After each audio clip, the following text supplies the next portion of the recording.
भटकते भटकते, पर वस्तुओं से संपर्क साधते साधते, अन्य व्यक्तियों से, अनात्माओं से संबंध जोड़ते जोड़ते कि शायद कुछ मिल जाए वहां से, उनसे कुछ मुझे मिल जाए, मैं सुखी हो जाऊं।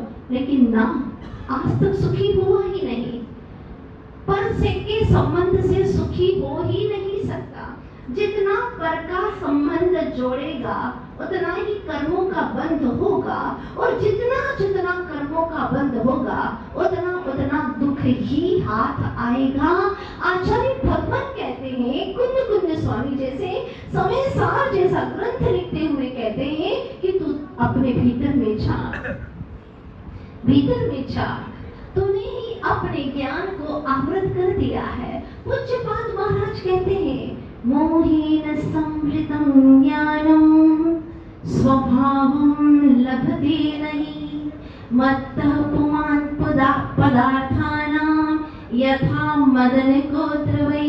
क्या क्या बातें, ऐसे ऐसे उदाहरण रखते हैं कि हम अज्ञानियों को बात समझ में आ जाए, लेकिन हम तो समझना चाहते ही नहीं है, नहीं चाहते समझना। उन्होंने कहा है, मोहेन संवृतं ज्ञानम, हे चेतनात्मन, तूने मोह के माध्यम से, मोह की बदलियों से अपने ज्ञान रूपी सूरज को ढक दिया है।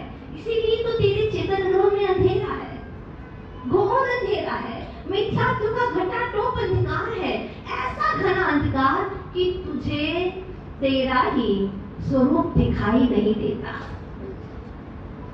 तुझे तेरा ही आत्म तत्व नजर नहीं आता। ओहो, इससे बड़ी दुखद घटना जीवन में और क्या हो सकती है कि मैं ही मुझे दिखाई ना दो, मुझे ही मेरा एहसास न हो, मुझे ही मेरा ज्ञान न हो। एक अंधा होता है ना, उसे भी मैं हूँ इतना भान होता है, मैं कहाँ हूँ एक ख्याल होता है। लेकिन उस अंधे से भी महा अंधा है जिसको मोहांध कहा है, अपने अस्तित्व का, अपने स्वरूप का, अपनी अस्मिता का, जिसे भान ही नहीं है।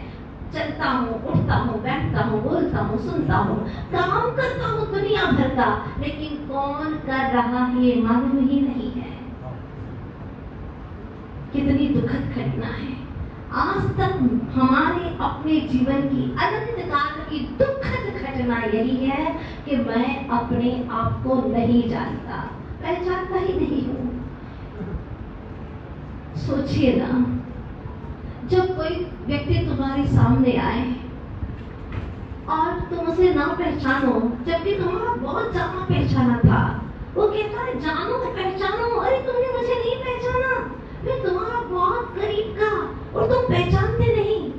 बड़ा दुख होता है कि मैं पहचान क्यों नहीं पा रहा, जबकि वो इतना करीब का है कि नहीं।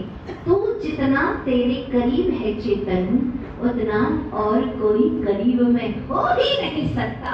तू ही तेरा आत्मीय है, अनन्य मीत है, तू ही तेरा संबंधी है, तेरा तुझसे ही संबंध है अनंत अनंत काल का।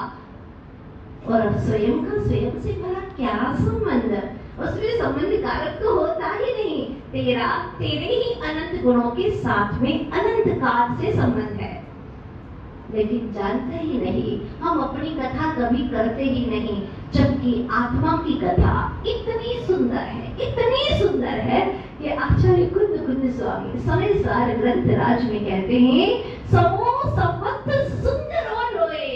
हे चैतन्य प्रभु आत्माओं, तुम्हारी कथा दुनिया में सर्वश्रेष्ठ सबसे सुंदर है, और पर की कथा विसंवाद करने वाली है, वह विवाद पैदा करने वाली है।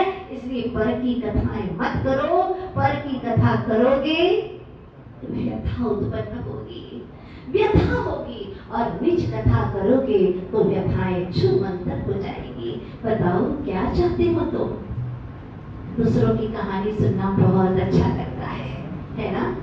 लेकिन दूसरों की कहानी से कब हानि, कब यानी आत्मा की हानि ही हानि है। पर की कहानी में आत्मा की हानि ही हानि है। कहानी सुनना है तो आत्मा की कहानी सुनो, बेहद सुंदर है। 5 मिनट में अगर भूमिका बांध करके आत्मा की बात कहूंगी तो आपकी श्वासें कब कैसे धड़क रही है आप भूल जाएंगे। आप उन क्षणों में भूल जाएंगे तुम हो कौन, मैं हूँ कौन, भूल जाओगे। एक अंतर जगत में आ जाओगे, एक भिन्न दुनिया में आ जाओगे जहाँ पर न कोई राग है, न कोई द्वेष है, ना वहाँ पर कोई समस्या है, ना कोई उलझने हैं, परमानंद ही परमानंद है। तो आप चाहते हैं ऐसी दुनिया में आना, रहना, थोड़ी देर के लिए ही अपने उपयोग को बसाना चाहते हैं तो आइएगा। आचार्य भगवान कुंद स्वामी कहते हैं वो दुनिया तेरे भीतर में है चेतन, तेरे ही भीतर में है, तूने कभी देखा ही नहीं। व्यर्थ के राग द्वेष आक्रोश जरा सा कुछ किसी ने किया कहा, मैं देख रही हूँ इन दिनों में ग्वालियर वालों को थोड़ा सा पढ़ना तो पड़ेगा मुझे, क्योंकि नए नए आए हैं, पहचानते नहीं है, लेकिन 2 दिन में बहुत अच्छी पहचान हो गई है, काफी अच्छी पहचान हो गई है, बहुत अच्छा है, श्रद्धा है, दृढ़ आस्था है, समर्पण की भावना है। बस परेशानी ये है कि एक साधारण बोलता है तो दूसरे को खटकता है, जब तक उसको चुप न करे तब तक उसे चैन नहीं आता है। अगर ये वीक पॉइंट समाप्त कर दिया जाए तो यहाँ आनंद की बहारें और ऐसी छा जाएगी। अरे हम जिन शासन के बंदे हैं, अगर कोई बोल रहा है तो बोलने दो, सुनने की सामर्थ्य रखो, सहनशील बनो। एक इंद्रिय वृक्ष भी इतना सहनशील होता है और तुम पंचेंद्रिय होकर के इतने सहनशील नहीं, उसका पूरा वाक्य भी नहीं होता है कि उसको चुप करा करके बिठा देते हैं। जिसको साधर्मी से प्रेम नहीं, जिसको जैनी से प्रेम नहीं, वो जिनेंद्र देव से क्या प्रेम करेगा। जो जिनेंद्र भक्त से प्रेम न करता हो वो जिनेंद्र भगवान से कदापि प्रेम नहीं कर सकता, समर्पण नहीं कर सकता। One step is enough for us। हमारे लिए एक सीढ़ी ही पर्याप्त है।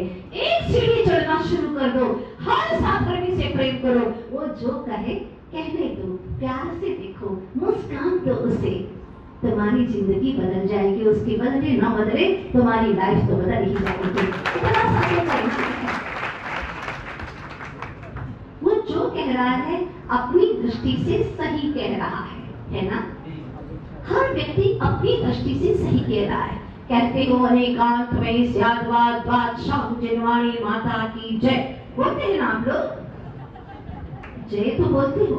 आचार्य भगवान हमेशा कहा करते हैं कि जय के नारों से, जय के नारे लगाने से कभी संसार के किनारे नहीं मिलते। ध्यान रखना, सच में अनेकांत स्यादवाद को जानने लग जाओ, उसको समझने लग जाओ, तुम्हारे जीवन में कोई दुख दर्द रहेगा नहीं।